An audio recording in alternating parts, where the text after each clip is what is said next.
Klinikamizda yangi qo'yilgan xizmatlardan biri bu azonoterapiya. Ko'pchilik, ayniqsa homilador bo'lgan ayollar bu terapiya haqida ma'lumotga ega, chunki ko'p holatlarda homilador bo'lgan ayollarga vrachlar qon aylanish buzilishida bu muolajani taklif etishadi.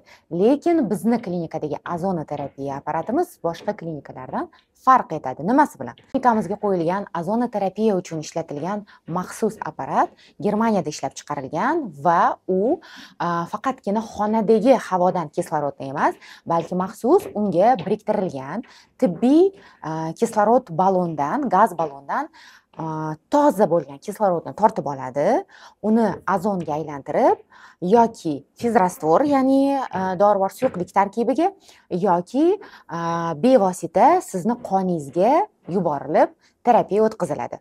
Terapiyani asosi nimadan tashkil topgan? Hammamizni organizmimizda erkin kislorod bo'ladi va u erkin radikalli hisoblanadi. Uni ko'p miqdori albatta organizm uchun zarar va biz ko'p holatlarda patsientlarga antioksidant terapiya tavsiya etamiz. Lekin ma'lum bir miqdorda kislorodni erkin radikallanib bo'lishi organizmni xuddiki chiniqtiradi degandek tushuntirishim mumkin sizga. Ya'ni oz miqdorda erkin kislorodni bo'lishi, oksidativ terapiyani qilinishi organizmni himoya funksiyalarini yaxshilaydi. Xo'sh, azonoterapiya kimlar uchun kerak? Bizni klinikada o'tkaziladigan azonoterapiya ikkita turda amalga oshiriladi.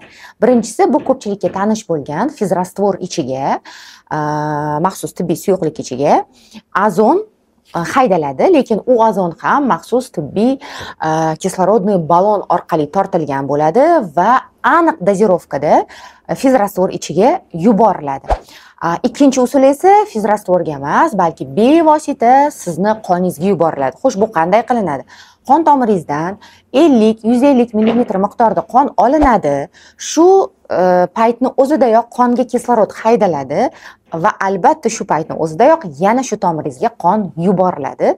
Bir protsedurada shu amaliyotni bittadan 5 ta 6 tagacha qaytarish mumkin bo'ladi.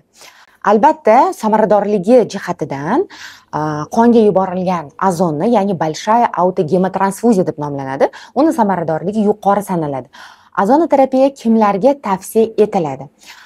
Ko'p holatlarda immunitet bilan muammo bo'lganda, surunkali kasalliklar bo'lganda, infeksion kasalliklar, organizmda ba'zi bir holatlarda kasallikdan so'ng virusga nagruzka qolib ketadi. Mana shunaqa paytlarda qo'l keladi. Undan tashqari Coviddan so'ng yoki og'ir o'tkazilgan operatsiyalardan keyin, reproduktologiyada esa homiladorlikka tayyorgarlik ko'rayotganda, embrion transferga tayyorgarlik ko'rayotganda, endometriyda muammosi borlarga, surunkali gipoksiya holatida, ya'ni siz doimiy kamqonlik holatidasiz, anemiya holatidasiz va hokazo va hokazo. Shuningdek, ba'zi bir tekshiruvlarda uni endometriozga, autoimmun kasalliklarga ham kompleks terapiya tarkibida qo'llash tavsiya etilgan.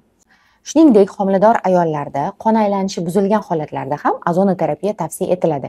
Kimlarga azonoterapiyani qilish mumkin emas? Birinchi o'rinda gipertireoz holatida, chunki ularda shundoq ham metabolizm tezlashgan bo'ladi. Ikkinchisi, davleniyasi past yuradigan, qon bosimi past yuradigan insonlarda, ya'ni qon bosimingiz 90 dan past bo'lsa, doimiy shunaqa holatda yuradigan bo'lsangiz mumkin emas. O'tkir miokard infarkti holatlarida, qon suyultiruvchi preparatlarda yursangiz yoki qoningiz suyuqlanishga moyil bo'lgan holatlarda, shuningdek ba'zi bir holatlarda azonga allergiya yoki azonni ko'tara olmaslik kamdan kam uchraydi, lekin bo'lishi mumkin bo'lgan holatlarda azon qilinmaydi. Homiladorlikni birinchi trimestrida azon qilinmaydi.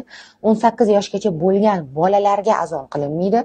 Shuningdek, genetik fermentativ kasalliklar bo'lgan holatida, ya'ni glyukoza 6 dehidrogenaza fermentini yetishmovchilik holatlarida ham azon tavsiya etilmaydi.